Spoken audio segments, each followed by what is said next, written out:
하나님을 가까이 하라 라는 말씀으로 오늘 말씀을 증거하시는데, 듣는 여러분도 성령 가운데 은혜 받는 귀한 시간 되시기를 주님의 이름으로 부탁드립니다. 아멘.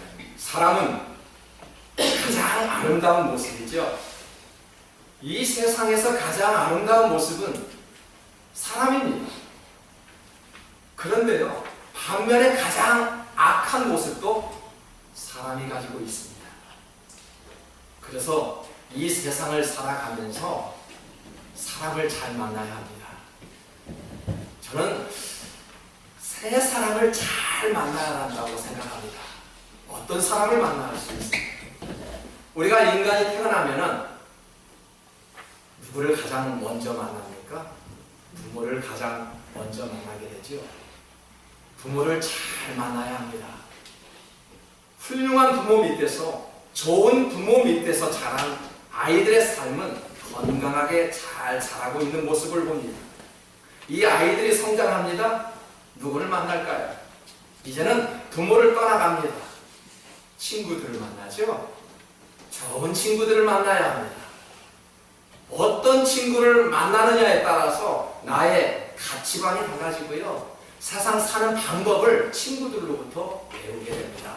그래서 좋은 친구들을 만날 수 있어야 합니다. 마지막 한 사람은 스승을 잘 만나야 합니다. 학교에서는 좋은 선생님을 만나야 합니다. 직장에서는 좋은 상사들을 만나야 되겠죠. 교회에서는 좋은 목사님을 만나야 합니다. 또한 좋은 직분자들과 교제할 수 있어야 합니다. 좋은 직분자들과 교제할 때 나의 믿음이 성장하는 것을 봅니다. 우리는 어느 곳에 가든지 좋은 사람, 좋은 친구들을 만날 수 있어야 한다는 이야기입니다. 그렇게 좋은 사람들과 교제할 때 사람들에게는 활기가 있죠. 좋은 사람들과 만날 때 세상이 그때부터 비로소 즐거운 세상이구나, 이 공동체가 아름답고 참으로 좋은 공동체네 라고 느낄 수 있다는 이야기입니다. 여러분들은 어떤 사람들을 지금 만나고 교제하십니까? 그리고 어떤 사람을 좋아합니까? 저는 이런 사람을 좋아해요. 혹시 우리 목사님이 나를 좋아하는구나, 혹시 그런 분 계시는지 생각해 보세요. 저는 이런 사람을 좋아합니다. 자기 관리를 잘하는 사람을 좋아해요. 자기 처세를 잘하는 사람을 좋아해요. 무슨 말이에요? 여러분, 어느 상대가 자기 관리를 잘한다고 해서, 그 사람이 처세를 잘한다고 해서 저에게 돌아오는 것은 하나도 없습니다. 그럼에도 불구하고 저는 그런 사람들을 좋아해요. 왜요? 그런 사람들을 볼 때마다 귀감이 되고요, 보기가 좋거든요. 참 저 사람은 잘하고 있어, 자기 일을 잘하고 있어, 스스로 잘하는 사람들을 보면 참 존경스럽고요, 배울 만한 가치가 있는 사람이라고 판단되기 때문에 저는 자기 관리를 잘하는 사람을 좋아합니다. 혹시 자기 관리를 잘하는 분 계시나요?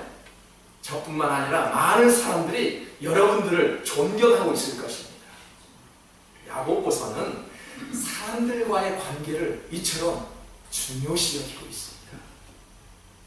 믿음으로만 아니라 착한 행실을 말씀하고 있는 책이 바로 야고보서입니다. 참된 믿음 뒤에는 선한 행실이 뒷받침되어야 한다라고 말씀하는 책이 바로 야고보서입니다. 지금 나의 직업이 무엇이냐? 내가 지금 무엇을 하고 있느냐? 그것이 중요하지 않습니다. 과거에는 내가 어떤 사람이었다라는 그러한 것이 중요하지 않습니다. 내가 지금 어떠한 모습 가운데 어떤 행동을 하고 있느냐가 중요하죠. 사람이 제일 못하는 것이 자기 관리입니다. 자기 관리란 보이지 않는 내면의 세계를 잘 가꾸는 것이죠. 내면을 가꾸지 못하면 하나님과의 관계가 불편할 수밖에 없지요. 우리의 마음을 잘 가꾸지 못하면요, 정말로 주님 만나기에 부끄럽고요, 주님과의 관계를 쌓을 수 없다는 얘기죠. 여러분, 우리의 내면의 세계를 잘 잘 가꾸기 위해서 버려야 할 것들을 세 가지를 한번 준비해 보았습니다. 우리의 세계를, 내면의 세계를 잘 가꿀 수 있기 위해서 버려야 될 것, 첫 번째는 바로 욕심입니다. 욕심이에요. 욕심 없는 사람 있나요? 욕심 무지무지 많은 사람 중에 한 사람입니다. 저도요. 욕심 없는 사람들은 없지요. 욕심은요, 우리의 마음 속에 꼭꼭 숨어져 있습니다. 몇 겹으로 포장되어 있어서 상대방이 바라볼 때는 잘 나타나지 않습니다. 근데 나만이 알 수 있는 욕심이 있지요.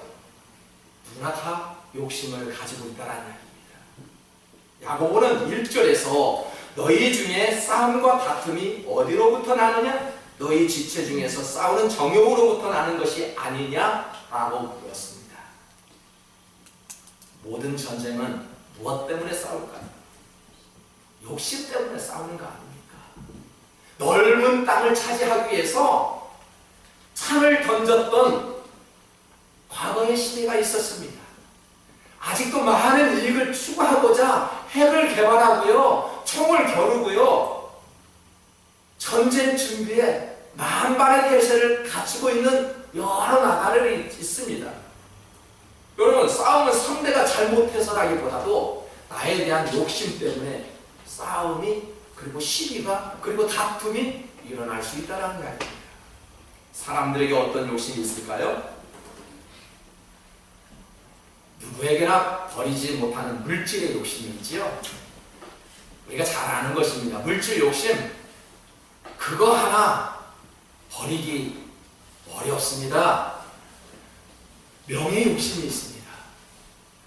명예 욕심이 얼마나 무서운지 아십니까? 참 명예, 그거 놓지 못해서 참 추한 모습도 봅니다.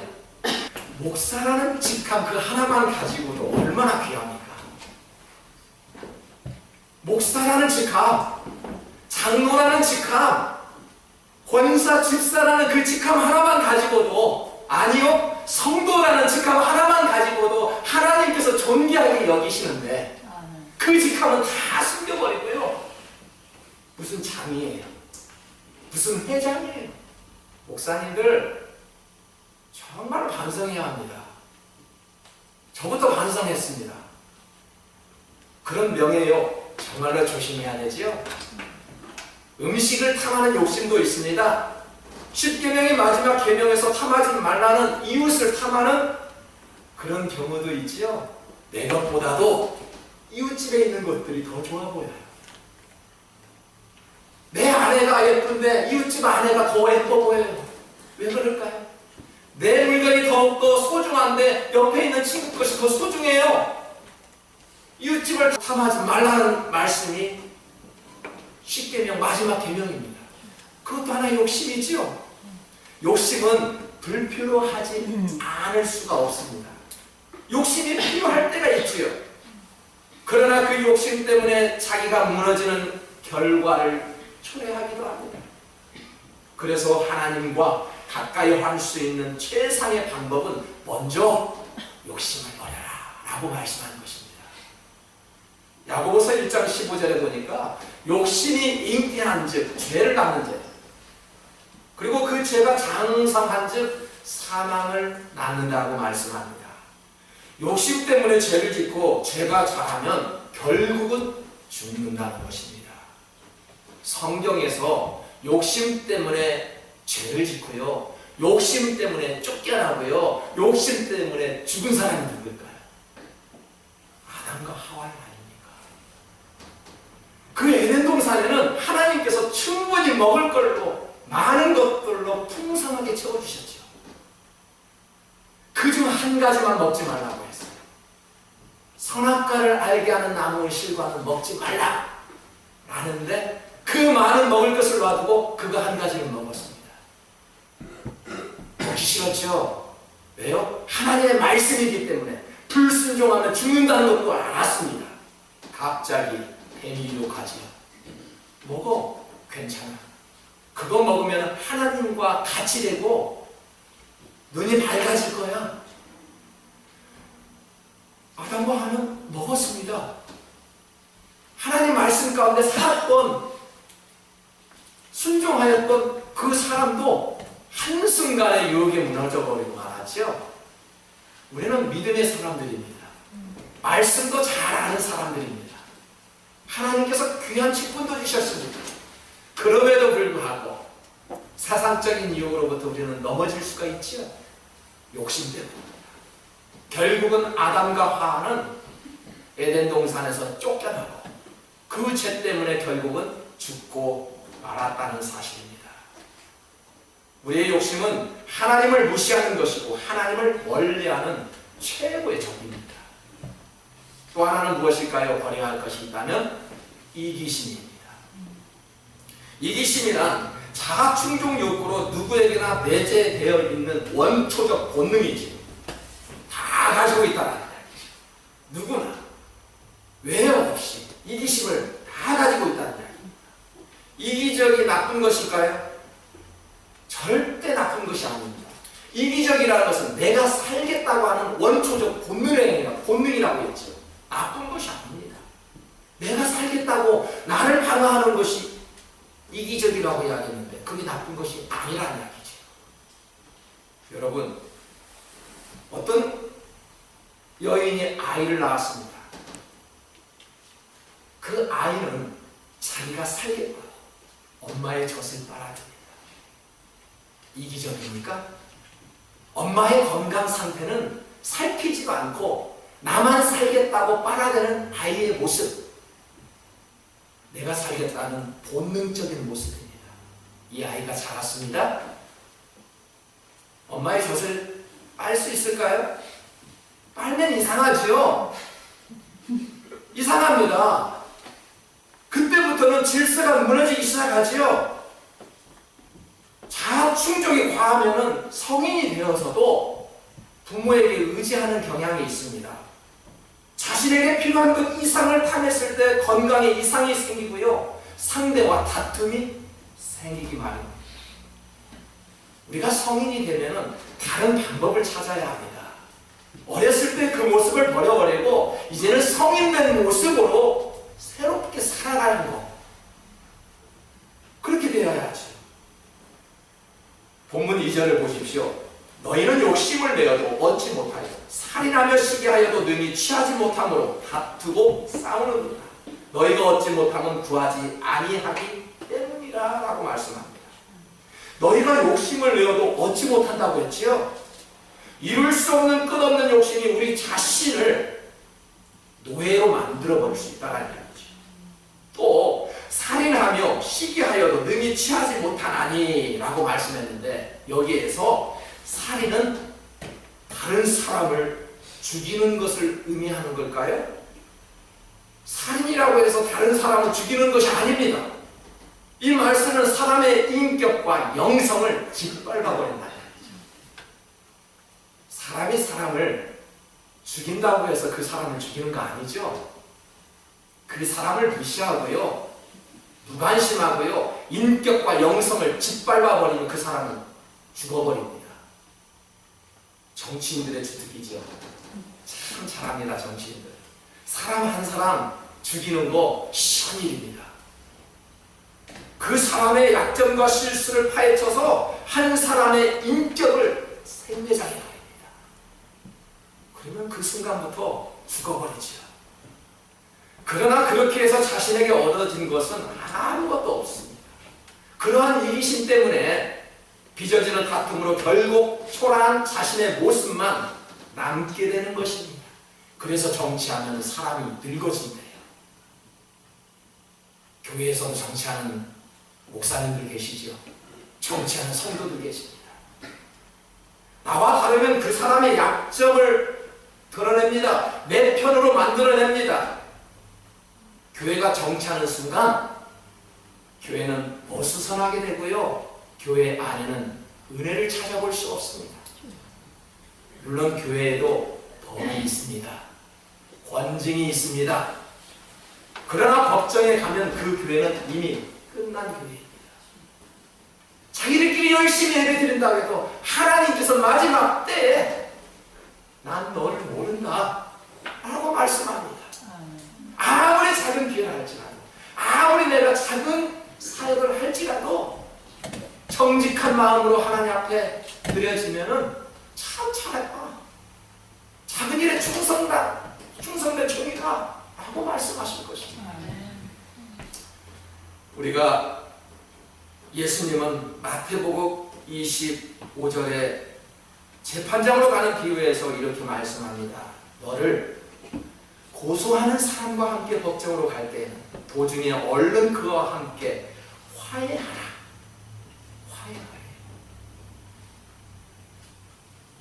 화해 못하신 분이 계십니까? 법정으로 가기 전에 화해하래요. 왜 예수님은 그렇게 비유를 말씀하셨을까요? 사람들은요 더 어렵고 더 큰 일도 잘하는데 작은 일을 못하는 경우가 많아요. 그 작은 말 하나 못해서 사람들과의 관계가 불편한 경우가 너무나도 많다는 것입니다. 고맙습니다. 감사합니다. 미안합니다 라는 말을 못합니다. 예수를 믿는 저희들도 그런 말을 참 못합니다. 참으로 칭찬하기가 너무나도 어렵습니다. 필요 없는 그 자존심 때문에 돈 한 푼 들지 않는 미안합니다. 죄송합니다. 감사합니다. 고맙습니다. 저는 미국 생활하면서 가장 많이 듣는 것이 땡큐, excuse me. 하루면 숨도 없이 듣는 것이 감사합니다. 배울 점 아닙니까? 정말로 배울 점 많습니다. 우리는 자신밖에 모르는 이기심 때문에 그런 말들을 아끼지요. 너무나도 많이 아끼게 됩니다. 사랑하는 성도 여러분, 여러분의 가정, 그리고 교회, 섬기는 그런 직장, 학교에서 이런 축복의 말, 미안합니다, 감사합니다, 참 칭찬의 말들이 넘쳐날 수 있기를 주님의 이름으로 축복합니다. 참으로 그런 말씀을 많이 사용할 수 있도록 우리가 노력해야 되고요. 그런 말을 잘하는 사람들이 건강하게 잘 사는 모습을 바라봅니다. 자신만을 알아가려는 그런 이기심 가지고는 하나님과 절대 가까이 할 수 없지요. 내 안에 미움과 시기와 다툼의 영으로 가득하면 첫 번째 막히는 것이 무엇인지 혹시 아시나요? 기도가 안 돼요. 제가 사람을 미워할까요? 안 미워할까요? 무척이나 미워했던 사람이 있었습니다. 기도가 막히더라고요. 그런데요, 슬슬 풀어버리니까요, 그때부터 기도줄이 연결이 되고요, 그 사람을 만나도 잘 지냈냐고 먼저 웃음을 던져주시죠. 한번 그렇게 해보세요. 미워하는 영이 내 마음에 가득하면 기도가 안 나온다니까요. 진짜요. 절대 미워하지 말아야 돼요. 설령 사람을 그 순간 잠깐 미워할 수는 있어요. 빨리 돌아서서 미움의 영을 사라질 수 있도록 하나님 앞에 회개 기도를 해야 돼요. 그 뒤부터는 그 사람을 볼 때마다 나와 틀린 것이 아니라 조금 다를 뿐이죠. 조금 다를 뿐이에요. 우리가 어제도 가정 예배를 드리는데 그런 이야기를 했죠. 아빠는 왜 자꾸 사람들을 틀리다고 이야기하냐. 다른 것이지. 여러분, 저와 여러분이 틀린 것이 아닙니다. 하나님께서 똑같은 은혜로 생기를 불어넣어서 호흡해 주셨어요. 그래서 우리가 움직이잖아요. 조금 모양이 다를 뿐이지 똑같은 하나님의 자녀들이란 말이에요. 그런데 우리가 나와 틀리다 그런 용어를 안 썼으면 좋겠어요. 나와 조금 다를 뿐이에요. 내가 가지지 못한 거 그 사람이 더 가졌고, 내가 좀 못한 거 그 사람이 더 좀 가졌던 거, 내가 잘한 거 그 사람이 조금 부족한 것 뿐입니다. 자, 그렇게 이해하면은 모든 사람들과 함께 화해할 수 있는 마음이 누구에게나 저어질 수 있지요. 그러니까 오늘 예수님께서 법정에 가기 앞서 먼저 화해하라, 손을 잡아라 라고 말씀하신 것입니다. 이사야 1장 15절을 말씀을 보십시오. 너희가 손을 펼 때에 내가 내 눈을 너희에게 가리고 너희가 많이 기도할지라도 내가 듣지 아니하리니 이는 너희의 손에 피가 가득하니라. 오래 책상 위에 앉아 있다고 해서 공부 잘하는 거 아닙니다. 음식을 많이 먹는다고 해서 건강해지는 것이 아닙니다. 신앙생활을 오래오래 했다고 해서 내 믿음이 크다? 그것은 아닙니다. 내가 그동안 어떤 마음으로 공부를 했느냐, 어떤 마음으로 신앙생활을 했느냐, 내가 어떤 마음으로 지금 주님을 섬기고 있느냐가 중요하지요. 지난주에는 교회가 이사도 하고 행사를 겸하니까 여러 성도님들이 무언가를 이렇게 많이 가져오셨더라고요. 행사를 마치고 강평하면서 재직들에게 물었습니다. 어떠한 마음으로 이렇게 준비를 하셨냐고. 그렇게 물었더니 여러 가지의 이야기가 나옵니다. 여러분, 섬김 안에는요, 어떠한 불순물이 첨가돼서는 아니 됩니다. 아멘. 그저 은혜 받으니까, 그저 감사하니까, 그저 하고 싶으니까, 그저 하나님의 일이니까 하는 것이죠. 아멘. 저는 신앙생활 그렇게 했어요. 정말입니다. 어찌 이 단위에서 하나님 앞에 거짓말을 하겠습니까? 이에 타산하지 않고요, 그저 내 가지고 있는 거 있다면은 그저 우리 성도들이 내가 하는 행위를 보고 기뻐할까봐, 우리 목사님이 기뻐할까봐, 우리 하나님이 기뻐할까봐 내가 가지고 있는 거 조그마한 거 그냥 드리는 거거든요. 나의 달란트 하나님 앞에 드리는 거거든요. 뭐 이해 타산이 있나요? 아무 이해 타산이 없습니다. 내가 이거 하면 우리 성도님들이 나를 좋아하니까, 나를 칭찬해 주니까 그런 마음으로 해주신 분이 없어요. 왜요? 성령으로 충만한 사람이기 때문에. 그렇지 않으면 자랑 삼아서 하잖아요. 믿음의 사람은 다르다는 이야기입니다. 우리가 그저 은혜 받으면 하고요, 감사하니까 하는 것입니다. 섬김과 헌신은요, 그래서 겸손으로 행할 때 하나님께서 그 결과는 책임져 주시죠. 아멘. 그래서 우리 2017년도 교회표는 뭐예요? 모든 결과는 하나님께 맡겨. 아멘. 저는 여기 이사 오는 것도 결과는 나는 모르겠습니다. 결과는 하나님께서 주십니다.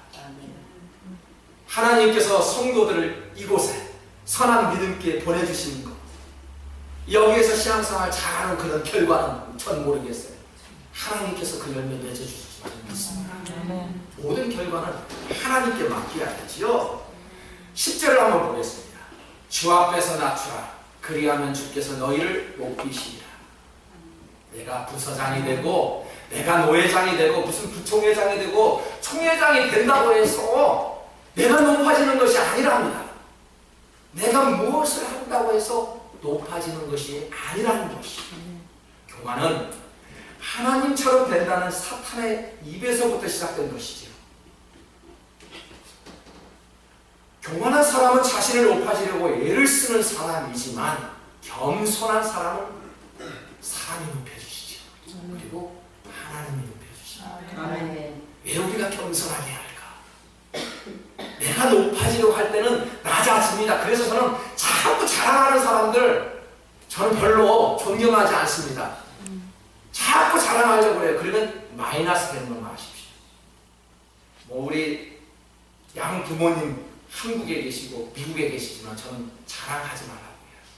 그 자꾸 우리 장로님 지난 시간에 조금 자랑했는데 다 이겼어요. 얼마나 감사한지. 우리 성도님들은 다 아시는데 외부에서 오시는 성도님들은 자랑하면 박 목사를 더 마이너스 시키는 거죠. 자랑하지 않아도요, 다 아실 분들은 압니다. 맞죠? 아멘. 주 안에서 자랑해야 합니다. 정말 우리가 겸손하면은 사람들이 이미 다 알고요, 하나님께서 이미 다 아시고 그 결과를 축복으로 맺어주신다는 걸 잊지 마십시오. 아멘. 바울은 고린도전서 15장 31절에서 나는 날마다 죽는다 라고 이야기했어요. 왜 이런 이야기를 하셨을까? 하나님 없이 살려는 나의 교만, 정말로 하나님 없이 살려는 나의 교만 저에게 있을까요, 없을까요? 목사인 저도 있어요.